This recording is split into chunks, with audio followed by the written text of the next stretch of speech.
That'd be good. Coach, we always like to ask the coaches what they think of their position group so far through camp. So what are your thoughts? Yeah, the kids have been working hard and they're doing good. I mean, obviously, there's some holes to fill from last year, but guys they're working hard and they're willing and they're doing a lot of good things. So it's been good. It's been really good up to this point. I want to ask you about your personal relationship with Cam, who's been here your whole reign. Just what you think of him as a player and a person. I think he's a great kid. I mean, really, really good kid. Got a chance to know his father as well over the past couple of years, and just seeing him and he is an example that I use in a lot of when I'm talking to a lot of kids, because you get the full package. You get a good player, you get a great kid, you get a great student who's already graduated. He's kind of got all of his ducks in a row, and my hat's off to his mom and his dad and his family, because they've done a great job with him. And I think the biggest deal with we talk about in coaching is kids don't really care about what you know until they know you care. And Cam knows that we truly care about him and his family, and it's been a great relationship.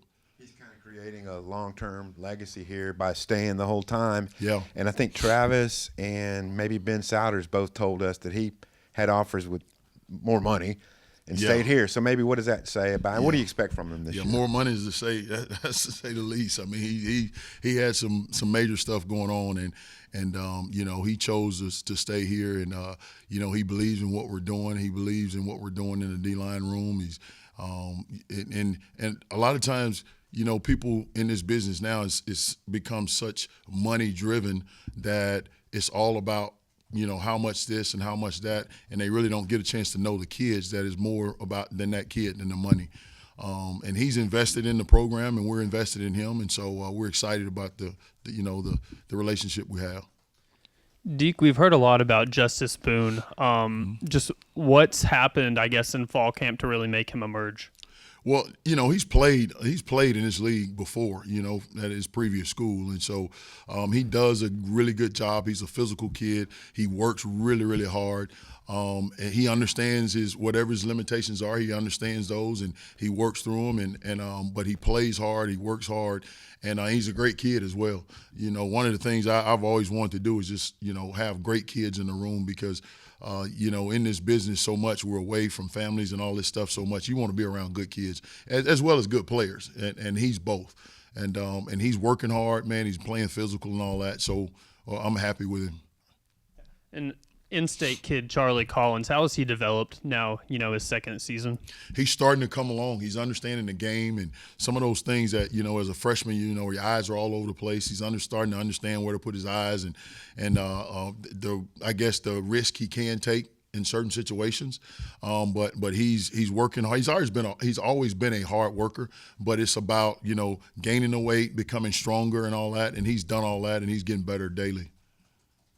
Justin, we didn't hear a whole lot about him in the spring. What's been different from spring to fall camp with him? Well, Boone is. I mean, he's just. And I say this, you probably didn't hear as much about him because he just got here. But as he started to come through, and he started to be consistent in everything he's doing, and he started to learn the system, and he started to understand the way we do things here. He started to become a guy in the forefront of what we're doing. But he's playing really well right now. He's playing hard, and right now I'm just he's rotating guys around to find the best combination right now. A couple other guys who just got here, I guess, Philip Lee and Ken Talley, freshman. Is Keandre Johnson? Is he working at DT or end? Yeah. Well, he's at DN. DN, yeah. So Keandre and Frank Mulipola. I'm not sure if I'm saying that name right. Yeah. I call him Frank because I don't want to insult him by trying to like I did. I gotta still learn it to say exactly the way it's supposed to be said. Yeah. If you could just let us know what your impressions are on those two older guys and then the two freshmen. Well, Tally and Lee. I mean, they've done a good job. I challenge those guys because it's different playing in this league, and I don't care what anybody says. It's just different playing in this league up front. And I challenge those guys daily on playing physical. And they play hard. There's never been a question about that. But just being able to play physical, hold the point, rush the passer, and things like that. I mean, I challenge those guys daily. So they're getting better, and they're understanding on all that. Now, Keandre's still young. He's learning things as they go.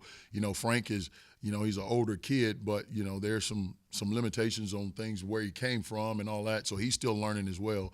But I think all of them are getting better, and they're learning daily. And it's good with I guess being in camp. You have all the meeting time and all that stuff, so you get a chance to do a lot. And we're coming along. We're coming along. Yeah, and Trent's been good. Trent reminds me of Quincy Rose when he first got here. I mean, he really does. He's long, lanky kid that, still growing into his body, raw, still trying to understand the game. And I think he's going to be a really, really good player. But right now he's just a young kid learning the game. We've been hearing a lot all offseason about how much Danny Saili has improved. Just when did you kind of notice that he had really made a lot of strides? Really this spring. Coming off the field last year, and Danny and I talk about it all the time, is just, hey, the biggest thing with me is being able to trust when I put you on the field that you're going to execute and do what we ask you to do. And when he coming from last fall into the spring, we talked about that, and we had conversations about that. And, man, he made some major, major strides this spring, becoming a guy that was more disruptive, that kind of understand what he could do and what he couldn't do. And then he's really kind of it kind of carried over from the spring. Now I'm challenging him to take it to another level. And so, but he's done a good job. Can you kind of take us through the moment when you first saw Justice in the portal and knew that you wanted to go after him? Yeah, well, there a lot of times it's a big profession, but it's such a small profession as well.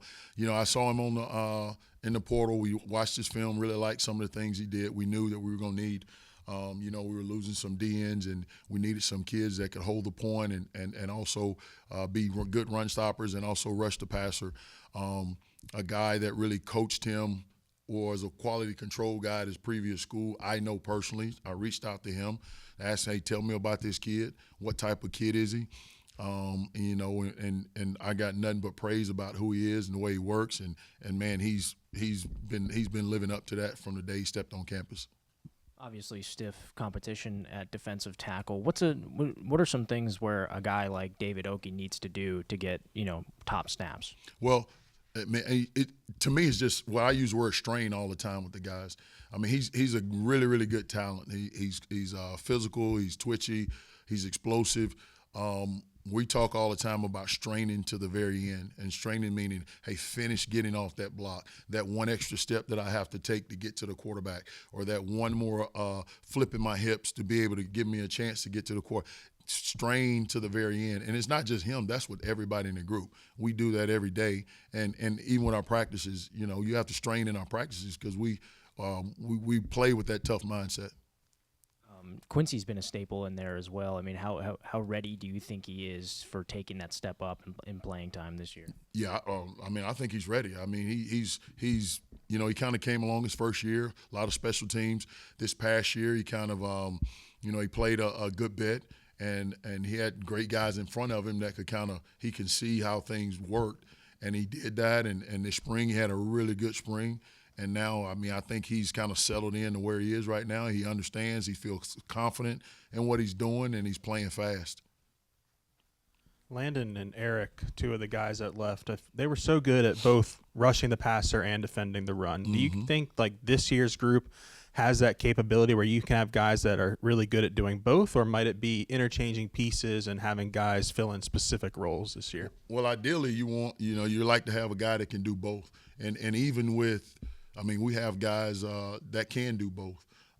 But there'll be certain situations where we'll mix and match to get the best fit on the field for that situation. But obviously, because we don't, Quincy Rose is the only 6'7", 6'8", 280-pound kid at DN that we have compared to Landon Jackson from last year. There are other guys that can do it, but they're not of that same stature. But we'll be fine. We'll be fine. We're gonna get after the quarterback, and we'll be able to play the run well. And so we feel good about where we're at. The pass rush specifically, what are some things you're looking for over the next couple weeks that maybe guys can separate themselves and show, hey, we can be in this third down package. We're good at getting after the quarterback. Well, you got to win one-on-ones. I don't care who you are. If I put you on the field and you're in a one-on-one situation, I expect you to win. And that's how you separate yourself, because rarely do you set things up where guys just totally come free and all that. So when you're in a situation where you're in a one-on-one situation, you got to be able to win that rep. And we talk about that all the time. And, I need guys that are going to be physical, that are twitchy, that can run, that's explosive, that's got great hips and all that. And we got that in our group. It's just a matter of those guys continue to develop, because some of them have never played in this league. And once again, it's different. I don't care what anybody say. I've been in a lot of leagues. It's different. And so they are we have it in the room. It's just, hey, they're continuing to grow. It seems like, every coach we've talked to has said the offensive line this year is ready to take a big step forward. How much how much is that a bonus to y'all's group, getting to go against them, every day in practice this fall with a better offensive line? Well, it's huge. It's huge because you're playing another opponent every day with those guys, because they've done a great job, man. Coach Mateos and those guys on that side of the ball have done a great job with those guys up front. They work hard, they challenge you, they really, really grind, and they're true old linemen in their mindset. And so it's really good for our guys, because there are days where, hey, that we get beat up at times, and that's good because we need to grow up. And we've done that. And we've done that this fall. We've done that this spring. And we've gotten better every day. And we're starting to see the fruits of that.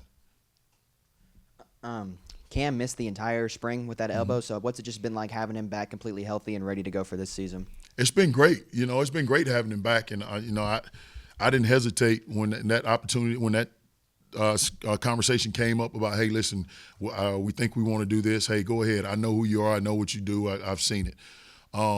What it did was it gave guys like David Oki, it gave guys like Danny Solly, it gave guys like Ian Gaffard the opportunity to get more reps and step up and grow faster. And that's been huge. And I think that's why we're at a situation where we are now, and we feel better about where we were. He's kind of a rare breed. He's been going in his 5th season with you guys. Right. Just what has that loyalty meant to you and kind of everyone else in the room? It's great. It's awesome, man. It's awesome. Like I said, nowadays college football is so money driven. It's really, really refreshing to have a kid that's really in it for the right reasons. And I'm not saying the money is not. I don't get in those conversations.